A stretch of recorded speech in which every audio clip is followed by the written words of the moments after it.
Hello, my future doctors. So today I'm going to tell you about the structure of sperm जो कि NEET aspirants के लिए भी helpful होने वाला है और जो बच्चे क्लास 12th में हैं उनके लिए भी. So स्टार्ट करते हैं स्पर्म का स्ट्रक्चर. सबसे पहले तो आपको ये पता होना चाहिए कि स्पर्म को कितने पार्ट में डिवाइड किया गया है. तो आपको पता है head, neck, middle piece and tail में डिवाइड किया गया है. ओके, तो ये इतना पोर्शन जो है, this portion is called what? head. And second part जो है वो क्या है आपका? neck. ये पोर्शन जो है ये हो जाएगा क्या? middle piece.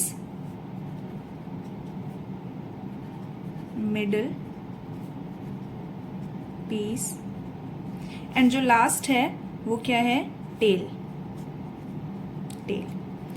सो स्पर्म जो है 4 पार्ट से बना हुआ है. क्या क्या है वो? Head, neck, middle piece and tail. अब बेटा जो हेड है, हेड में सबसे पहले आप देख रहे हो क्या? कैप लाइक स्ट्रक्चर देख रहे हो. आप कैप लाइक स्ट्रक्चर जो देख रहे हो यहाँ पर, ये जो है क्या है? एक्रोजोम है. कैप लाइक स्ट्रक्चर में यहाँ पर आपको दिख रहा है क्या? एक्रोजोम. एंड यहाँ पर क्या है? Nucleus. Let me draw it. This is called nucleus. अभी अच्छे से समझना कि हेड में हमने क्या देखा? Acrosome and nucleus. अब ये क्या है? हेड में जो एक्रोजोम है ये क्या है बेटा? जो सेल ऑर्गेनील होती है, आपको पता होगा गोल्जी वेसिकल्स जो होते हैं. मान लो ये एक गोल्जी वेसिकल है, ठीक है, ये एक है. इससे मिल के बहुत सारी है. अब ये जब बहुत सारी मिल जाती हैं तो इस कोई भी चीज़ जब बहुत ज़्यादा बन जाता है तो वो कॉम्प्लेक्स बनाता है, राइट. सो गोल्जी वेसिकल्स काफ़ी सारी मिल गई हैं तो इसको आप क्या बोल दोगे? Golgi complex. एंड यहाँ से ओरिजिनेट होता है क्या? एक्रोजोम. आई होप आपको इतना समझ में आया होगा. इसको बोलते हैं एक्रोजोम. अब आप समझो एक्रोजोम क्या दिख रहा है आपको? Anterior part. Okay, let me change the pen. ये देखिए, ये एंटीरियर पार्ट दिख रहा है आपको, ऊपर में दिख रहा है ना. एंटीरियर मतलब ऊपर, पोस्टीरियर मतलब नीचे. ये तो पता होगा आपको. एंटीरियर पार्ट है, कैप लाइक स्ट्रक्चर है. बेटा हाथ पे हाथ रख के ऐसे नहीं वीडियो देखना है प्लीज. आप नोट्स भी साथ के साथ बनाते जाइए.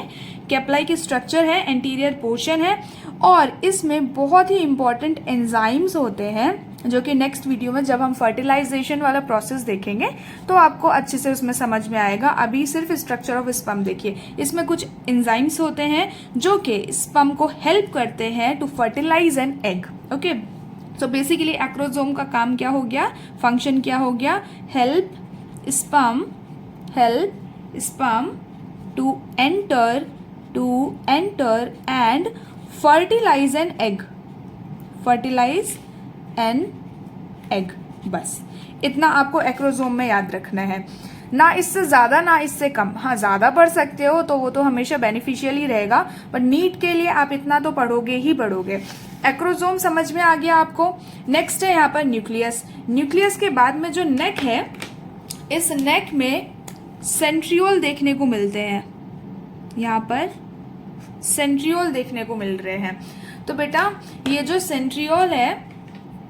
सेंट्रियोल आप देख रहे हो, ये जो सेंट्रियोल है, एक सेंट्रियोल प्रॉक्सिमल है और दूसरा सेंट्रियोल को हम डिस्टल बोलेंगे. अगर आपने प्रीवियस वीडियोस देखे हैं तो मैंने आपको बहुत बार बताया है कि इसको याद करने का तरीका बहुत इजी है. जैसे प्रॉक्सिमल लिखा है तो P फॉर पास और P for proximal, D for दूर और D फॉर डिस्टल. इजी.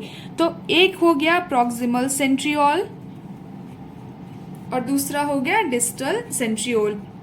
नेक में आपको समझ में आया क्या है? प्रॉक्सिमल सेंट्रियोल और डिस्टल सेंट्रियोल है. और साथ में यहाँ पे आप ये भी जान लो that proximal centriole and distal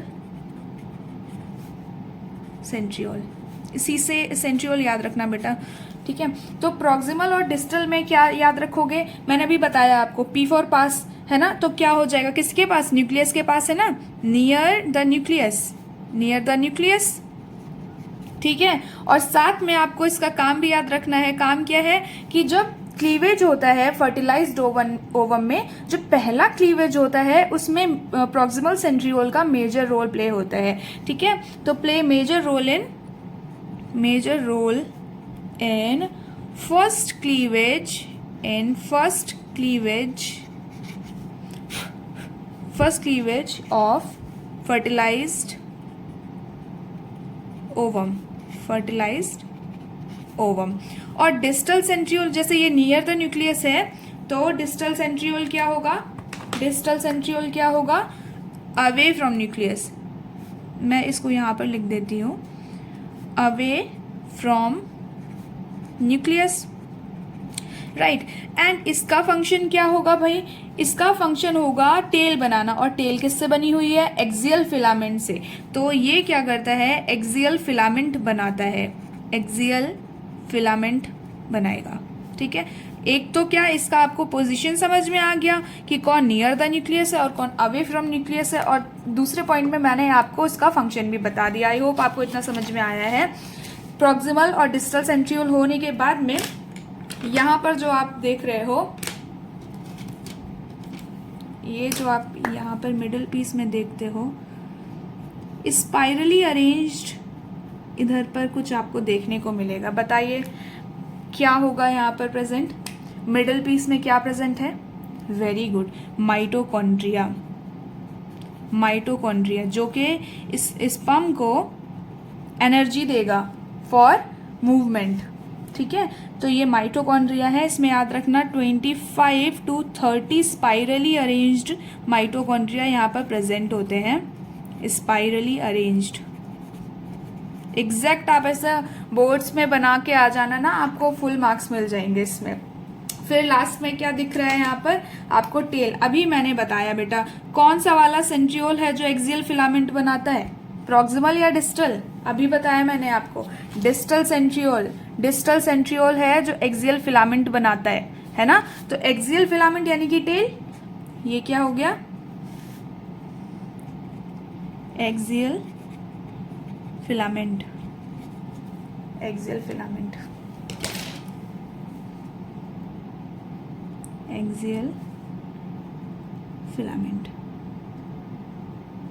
ठीक है। एक बार क्विक रिवीजन करते हैं। हमने देखा स्ट्रक्चर स्पर्म में क्या है कि head, neck, middle piece and tail आता है। हेड में हमने देखा एक्रोजोम। एक्रोजोम क्या है बेटा, किससे बना है, तो मैंने आपको बोला कि गोल्जी वेसिकल जब बहुत सारी मिलके एक कॉम्प्लेक्स बनाती हैं जिसको हम बोलते हैं गोल्जी कॉम्प्लेक्स, और यहाँ से ओरिजिनेट होता है क्या, यहाँ से ओरिजिनेट होता है हमारा एक्रोजोम। एक्रोजोम जो है एंटीरियर यानी कि ऊपर में दिखाई देता है, कैप लाइक स्ट्रक्चर है, कुछ एंजाइम प्रेजेंट होते हैं इसमें जो कि फर्टिलाइजेशन में हेल्प करते हैं। और यहाँ पे मैंने लिखा भी है कि help sperm to enter and fertilize an egg, penetration में हेल्प करते हैं। ठीक है, तो एक्रोजोम आपको समझ में आया। देन यहाँ पर न्यूक्लियस प्रेजेंट है। नेक में बात करें तो प्रॉक्सिमल सेंट्रियोल और डिस्टल सेंट्रियोल। प्रॉक्सिमल पास में है न्यूक्लियस के और डिस्टल दूर है, डी से दूर, डी से डिस्टल। तो दूर कौन सा है, डिस्टल सेंट्रियोल जो है न्यूक्लियस से अवे है।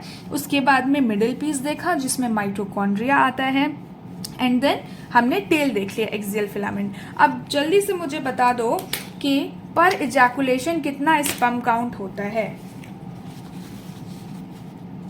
पर इजैकुलेशन,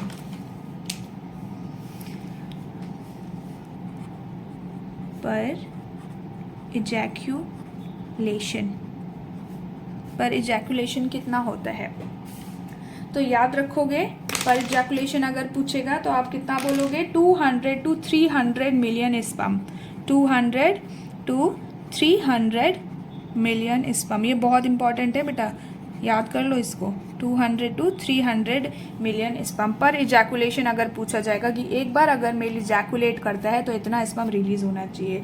लेकिन अगर 20 मिलियन स्पर्म या 20 मिलियन से कम अगर इजैकुलेट करता है कोई मेल, तो वो क्या होगा, वो फर्टाइल नहीं होगा, वो पापा नहीं बन सकता है। ठीक है, तो पर इजैकुलेशन आपको याद रखना है 200 to 300 million sperm. And next है आपका परसेंट दिया हुआ है, कितना कितना परसेंट दिया, देखो एक दिया है 60%, ठीक है, और दिया है 40%। 60% क्या शो करना चाहिए? एक हेल्दी स्पर्म जो है नॉर्मल फर्टिलिटी के लिए कितना स्पर्म विग्रस मोटिलिटी शो करना चाहिए, कितना sperm normal shape and size. तो याद रखना कि 60% स्पर्म जो है वो आपका normal shape and size show करना चाहिए, शेप एंड साइज। और 40% जो है विग्रस मोटिलिटी, मतलब बहुत स्पीड में स्पर्म जो है मूव करना चाहिए, विग्रस मोटिलिटी मूवमेंट यानी कि, ठीक है। अब देखो प्रॉब्लम क्या है, अब आप ये 60% क्या करते हो, 100% का करते हो कि 100% का 60% अच्छा नॉर्मल शेप एंड साइज और 40% विग्रस मोटिलिटी, जो कि ऐसा नहीं है। 100% का 60% नॉर्मल शेप एंड साइज है, ठीक है, और ये 40% इस 60% का होना चाहिए। समझ में आया? 60% normal shape and size show करना चाहिए और ये 40% इस 60% का होना चाहिए, जो कि विग्रस मोटिलिटी शो करना चाहिए for normal fertility, normal fertility. Okay, इतना जो इन्फॉर्मेशन है बहुत इंपॉर्टेंट है, आपको ये ज़रूर याद रखना पड़ेगा। अब एक लास्ट क्वेश्चन है जो कि आपको मुझे बताना है। चलिए, इसका आंसर आप लोग दोगे कि acrosome of sperm is formed from what? Mitochondria, Golgi complex, nucleus और सेंट्रोसोम। आई होप आपको ये वीडियो समझ में आया होगा। अगर आपको ये वीडियो से कुछ भी अच्छा हेल्पफुल रहा हो तो please subscribe to my channel and please hit the like button.